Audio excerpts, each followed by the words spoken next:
Bienvenidos a esto que se denomina el Derecho Internacional de los Derechos Humanos, materia por demás importante tanto para constitucionalistas como para internacionalistas, pues la temática y contenido va a implicar no solamente un recorrido teórico de lo que es esta evolución y la defensa que se debe hacer desde el plano local y desde el plano internacional, sino también el alcance de lo que es esto que se denominan derechos humanos, no como una repetición innecesaria de lo que son, sino más bien como un reconocimiento jurídico que parten desde los estados y que llega a constitucionalizarse en cada una de las realidades jurídicas de nuestros países. De este modo, nosotros vamos a tener un primer concepto que nos lleva a definir que esta parte del derecho internacional va a estar conformada principalmente por aquella normativa en tratados, en convenios, en cartas, ya sean universales o regionales, cuyo fin es la tutela, la protección, la promoción de esto que se denominan los derechos humanos. Pero también pueden existir tribunales ad hoc. ¿Qué quiere decir esto? Tribunales creados para esa situación, tribunales establecidos con un fin y propósito definido.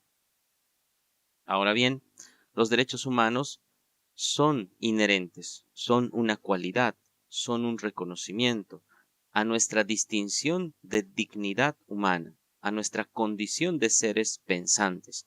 Y esa visión de reconocimiento, sin importar el sexo, la nacionalidad, el origen, la lengua, va a ser un concepto vinculado con las Naciones Unidas, también teniendo como parámetro el aporte del teórico Robert Alexy, que en primer lugar va a decir que son morales estos derechos humanos, o sea, se comparten en el colectivo humano, van a ser universales porque no se le puede negar a nadie y que sobre todo van a tener ese carácter fundamental, ¿no? El principio de todo derecho. Y por último, van a ser abstractos y van a tener prioridad sobre otras normas jurídicas.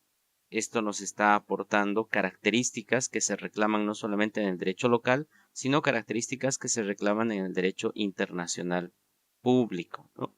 Entonces, complementando a ello, tenemos el aporte de López, que nos dice que los derechos humanos no son una revelación a un supuesto género humano, es decir, no es una otorgación de sorpresa, de realidad superior que ha venido a otorgársele al ser humano, sino un producto del desarrollo histórico e ideológico que se ha ido construyendo con el nuevo régimen y la industrialización de lo que es el mundo occidental principalmente.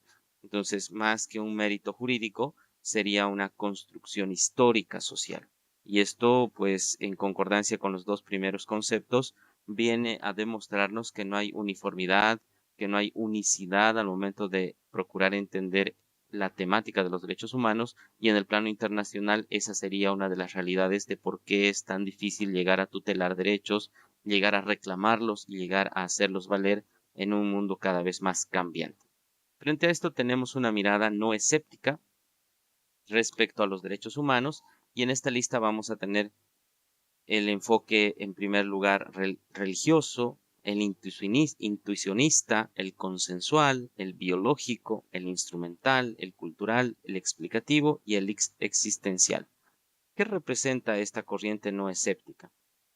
Que vincula lo que son los derechos humanos con una de estas creencias.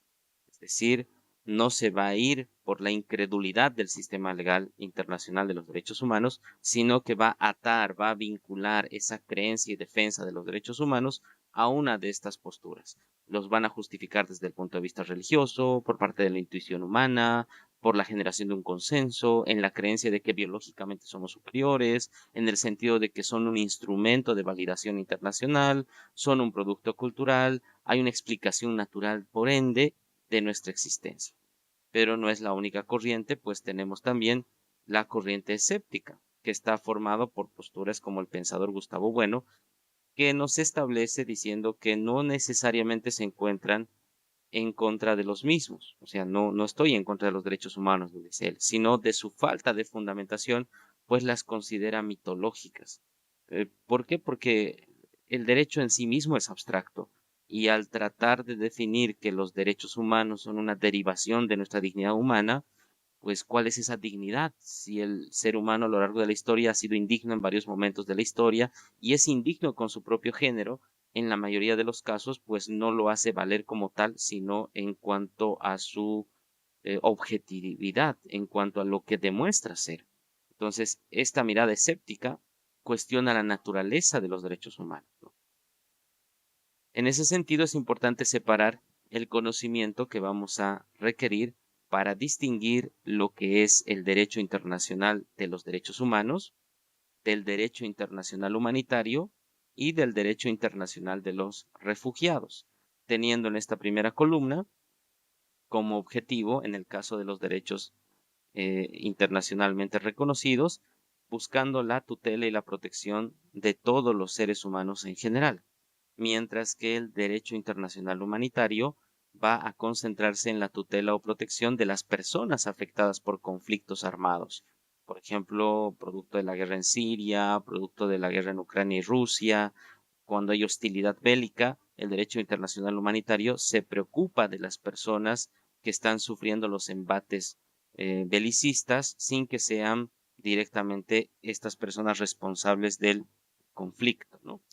Y el derecho internacional para los refugiados protege a las personas que huyen del país por una persecución, por razones étnicas o por razones de conflictos internos.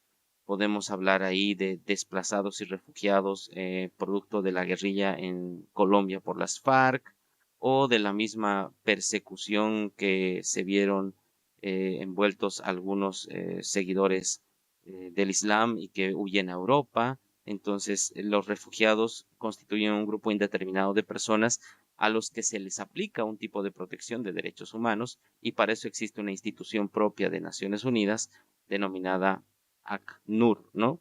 Alto Comisionado de las Naciones Unidas para los Refugiados. Por eso en este cuadro de diferencia tenemos claramente establecido que el primero, el derecho internacional de los derechos humanos, se aplica en tiempos de paz y conflicto, el derecho internacional humanitario solo en conflictos armados, internacionales o no, y el derecho internacional de los refugiados en situaciones de desplazamiento forzado fuera del país de origen. Ahí podríamos ver la diáspora venezolana que se vio expulsada de su territorio nacional producto de la crisis en ese país caribeño. Los instrumentos claves en carácter normativo para el derecho internacional de los derechos humanos, la Declaración Universal de los Derechos Humanos de 1948, la Convención Americana de Derechos Humanos de 1969 para el plano americano y la Convención Europea de Derechos Humanos para Europa. En el caso del derecho internacional humanitario, los convenios de Ginebra, los protocolos adicionales, las convenciones sobre armas y para el derecho internacional de los refugiados, la Convención sobre el Estatuto de Refugiados de 1951, confirmado y continuado con el Protocolo de 1967. Los sujetos a protección del derecho internacional de los derechos humanos son todas las personas bajo la jurisdicción de un Estado, reconocido en el sistema internacional, claro está.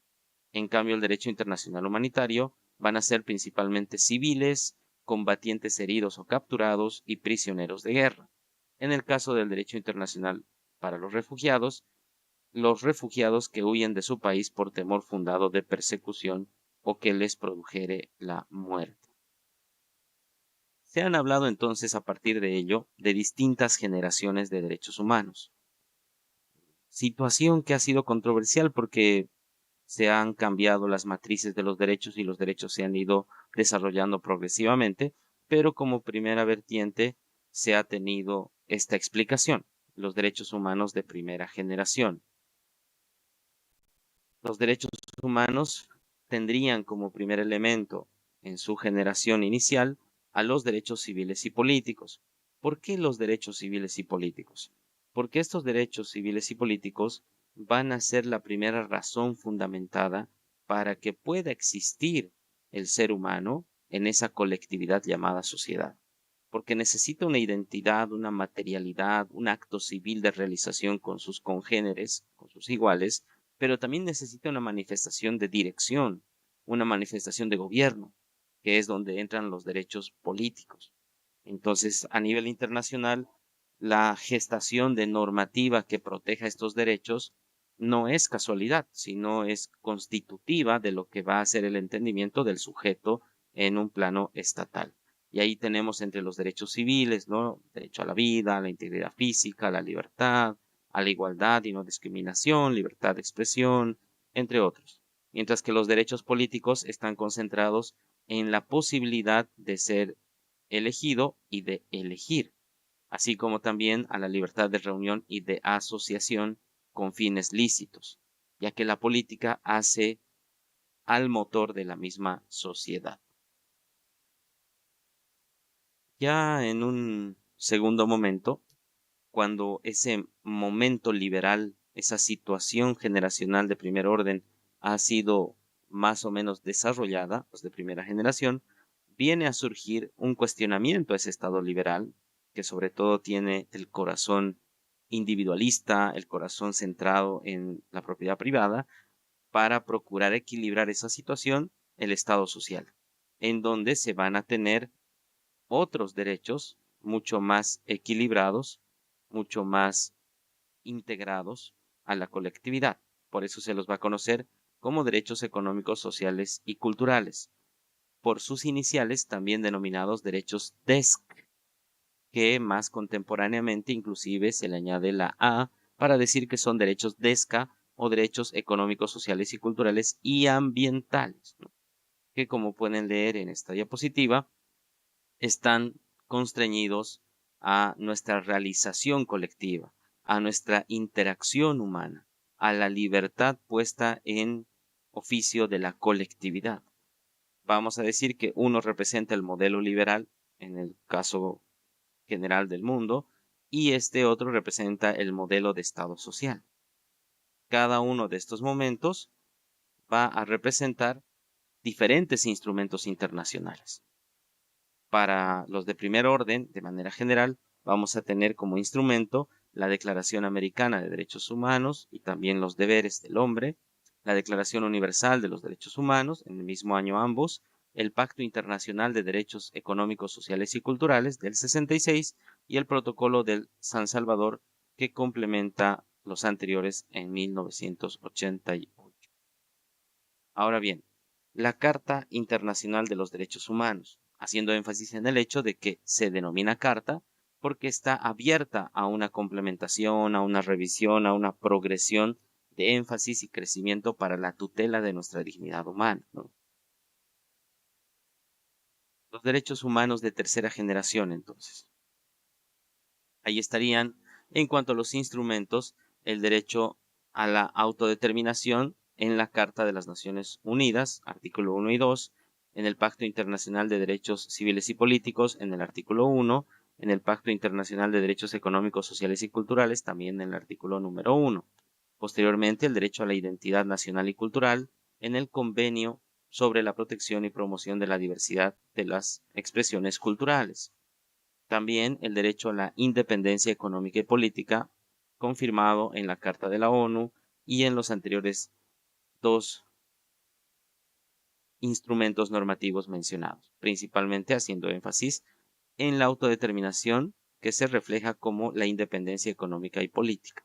No menos importante va a ser el derecho a la paz, el derecho al patrimonio de la humanidad y el derecho a un medio ambiente sano y equilibrado.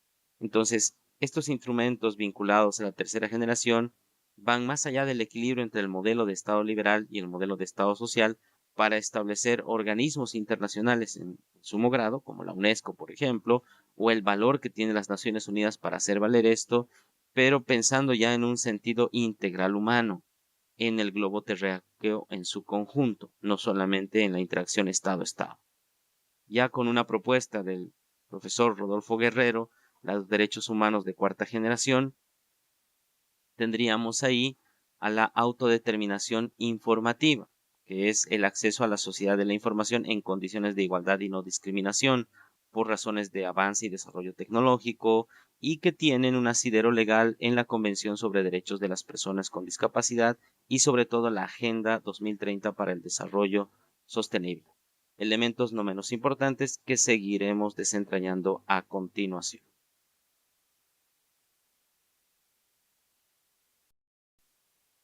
Continuando con la temática del derecho internacional de los derechos humanos, tenemos la Declaración y Programa de Acción de Viena de 1993, que va a dar pie a entender, dentro del marco anteriormente explicado y las teorías correspondientes, al ser humano como sujeto del derecho internacional público. Pero esto como una medida más progresiva, ya que la naturaleza esencial del derecho internacional público va a ser siempre la interacción entre estados y máximo entre organismos internacionales, siendo esto del reconocimiento de sujeto a la persona como algo más de novedad, al menos en este último tiempo.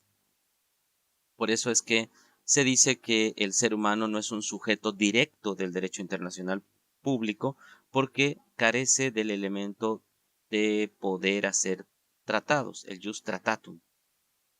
Y en realidad sería otra corriente la que dice en realidad que sí es un sujeto del derecho internacional público porque al ser la razón por la que los estados ejercen jurisdicción, ejercen y aplican derecho para tutelar los derechos de estos individuos, forman parte del reclamo, forman parte del concierto internacional, para lo cual fue esgrimido todo el sistema legal de los países.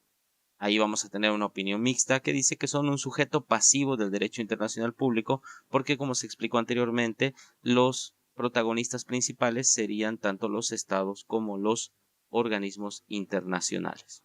Ahora bien, el sistema internacional de los derechos humanos, en el contexto global, va a reconocer en su origen varios elementos convencionales, varios elementos tipo tratado, que van a dar pie a los sistemas subsecuentes. En el caso del continente donde nos encontramos, la Convención Americana de Derechos Humanos es constitutiva de todo este andar del sistema internacional de los derechos humanos para nuestra región. En el caso de Europa, lo será la Convención Europea de Derechos Humanos y en el caso de África, la Carta Africana sobre Derechos Humanos y de los Pueblos, además del protocolo de la Carta Africana de Derechos Humanos y de los Pueblos sobre el establecimiento de una Corte Africana de Derechos Humanos y de los Pueblos. Junto a esto, nosotros tenemos que cada corte o cada tribunal va a estar asociado a una organización o organismo internacional, pero también a un instrumento normativo. Entonces, la Corte Interamericana de Derechos Humanos va a estar sujeto a la OEA, Organización de Estados Americanos, que va a agrupar a 34 países, sobre los cuales no todos admiten la jurisdicción de la Corte. Eso lo veremos después. En el caso europeo, el Tribunal Europeo de Derechos Humanos, que está bajo sujeción del Consejo de Europa y que hace a los 46 miembros que posee. En el caso de la Carta Africana o la Corte Africana de Derechos Humanos y de los Pueblos, responde a la Unión Africana, que son 55 naciones. Entonces, cada organismo regional del que forma parte representa un sistema por sí mismo, ¿no? Un sistema de reclamo.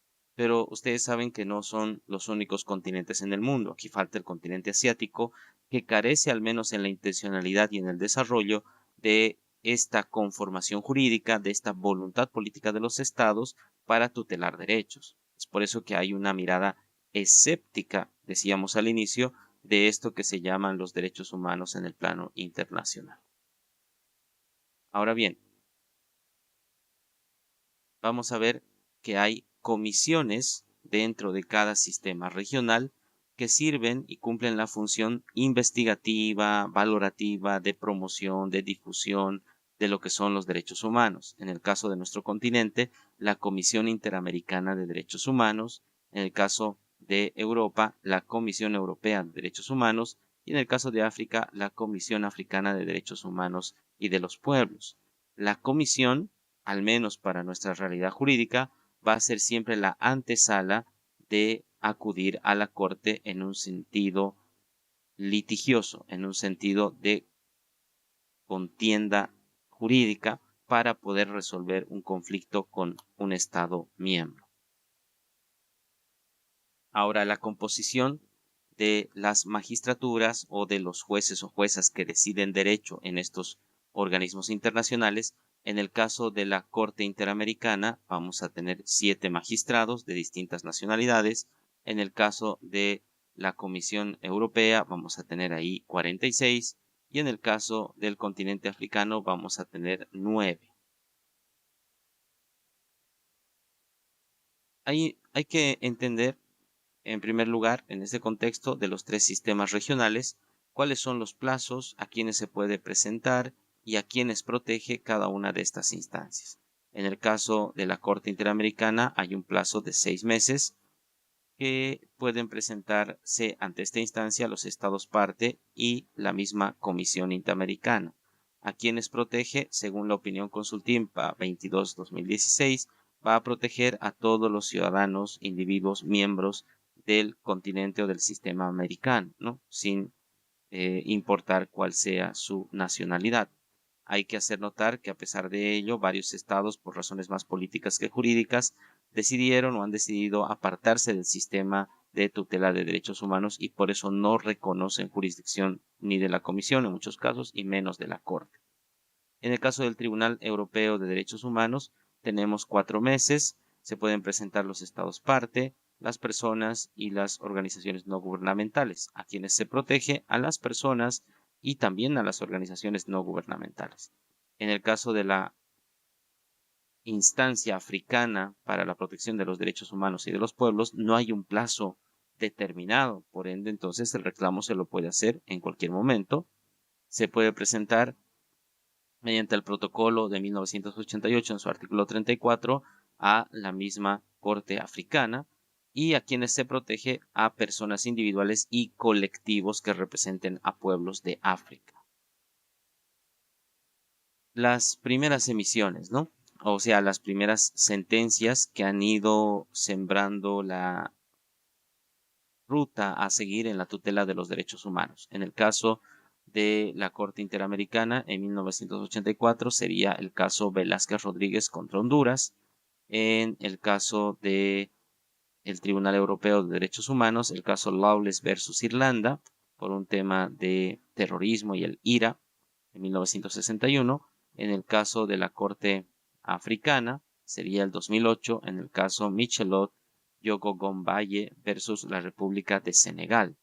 Entonces, ahí, complementando estas situaciones de primeras emisiones, vamos a tener también casos emblemáticos como el asunto de Viana Gallardo y otras, el tema del 2017 signado con el P16-2018-001 y la opinión que sería consultiva para nosotros en el caso africano, la número 002-2003.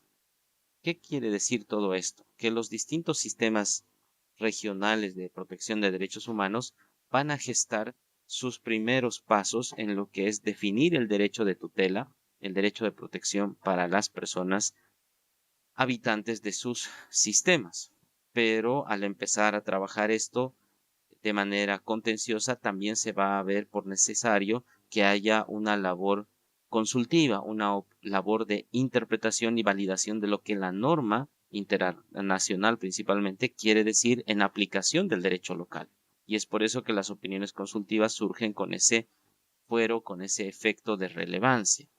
Vamos a tener entonces en esa situación de los sistemas interconectados, de los sistemas establecidos para la tutela de derechos humanos, un diálogo jurisprudencial, hablando en este sentido del cross-convencionalismo y del cross-constitucionalismo, además del consticonvencionalismo.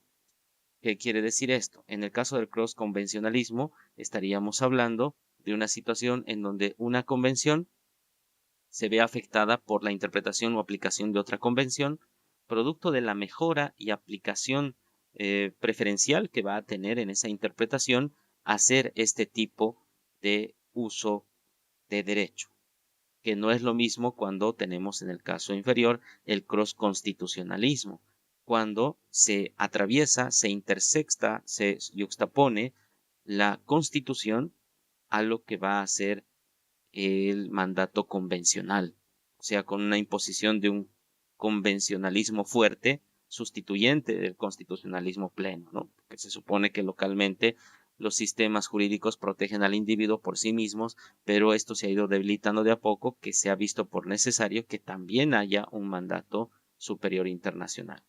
Y por último, el consticonvencionalismo, que desde abajo, desde la matriz local de los estados, se va a hacer valer hacia las convenciones, hacia la voluntad política de los signantes o firmantes por cada estado, los mandatos jurídicos que se requieren para la protección de derechos humanos. Como sea en uno de los tres casos, estamos hablando del diálogo jurisprudencial. Esta situación de intercambio, criterios, aplicación y sobre todo de referenciación de sentencias que vamos a tener en el plano local. Entonces, no son asuntos aislados, no son asuntos que solamente le ocupan al país protagonista del litigio o que le preocupan a un cierto periodo de años y luego pasa de ser desapercibido, de ser relevante, sino que va generando una teoría integral, una teoría unificadora de lo que es el sistema legal de protección de los derechos humanos. Ahora, aquí, cada una de las páginas web que tienen, tanto la Corte Interamericana, el Tribunal Europeo o la Convención Americana de Derechos Humanos, lo que hacen es, a partir de estas, establecer en cantidad las sentencias, las opiniones consultivas que tienen, los miembros, las atribuciones, cuándo se van a establecer las audiencias, tienen acompañamiento de textos, tienen flujogramas, nos ayudan a establecer sobre todo un mapeo de situación de hacia dónde está yendo la institución y toda la información que podemos nosotros tener a mano para formarnos e informarnos, situación que siempre debemos procurar hacerlo, ¿no? Ahora bien, el sistema de Naciones Unidas, que también tiene órganos, que también tiene instituciones al interior de este organismo internacional, va a trabajar sobre todo desde el Consejo de Derechos Humanos. Ahora, este Consejo de Derechos Humanos emite informes, emite resoluciones que al no ser judicial su producto, sino ser más orientativo, más tendiente a dirigir una política pública, no deja de ser relevante, pero que para el caso de los abogados a veces es un reto, porque el abogado promedio está acostumbrado a que sí o sí esté vinculado a una norma positivada, a una resolución de un alto tribunal, pero de un consejo o que venga de una institución que solamente está llamada a hacer informes, le entiende un abogado común que eso va a tener más un carácter orientativo que un carácter vinculante. Sin embargo, por la naturaleza de cómo se construyen los sistemas de tutela internacional de los derechos humanos, pues estos sí tienen un carácter vinculante, pues hacen al sentido mismo de lo que son los organismos internacionales. Ahora bien, hay una posición en el caso del famoso autor clásico de la literatura, Franz Kafka, cuando nos habla de la situación del caso de las hermanas Serrano Cruz versus El Salvador en el 2005 y María Victoria Cruz Franco el 2004, Valencia Campos versus Bolivia el 2002, María Fernanda Peñaranda Gallardo y Genaro Aguacho Luna el 2002 y Osvaldo Luleman Antesana el 2011, por mencionar algunos. ¿Por qué se lo menciona Kafka? Por ese famoso libro denominado El Proceso, en donde uno no sabe en qué maquinaria judicial se metió, pero es muy tortuosa, muy larga y muy anodina, ¿no? Muy vacía de contenido a veces. Se mencionan estos casos porque las más de las veces es un Estado en ciernes que desnuda sus falencias sobre cómo se debe llegar a proteger los derechos humanos. Y el epíteto o el calificativo de kafkiano para este tipo de situaciones, por mencionar algunos, los casos se pueden encontrar en mayor cantidad, no solamente estos, permiten ver que hay una deuda pendiente con el mundo jurídico internacional para tutelar derechos humanos en ese contexto.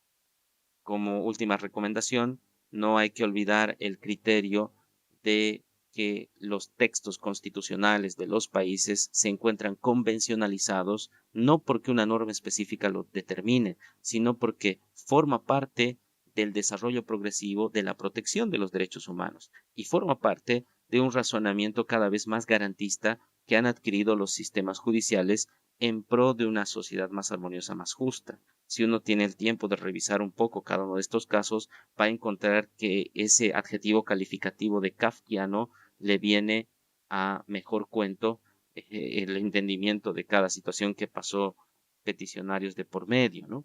Con este fin, espero haberlos motivado a que puedan sentirse por sí mismos llamados a seguir investigando esta progresión de los derechos humanos en el plano internacional.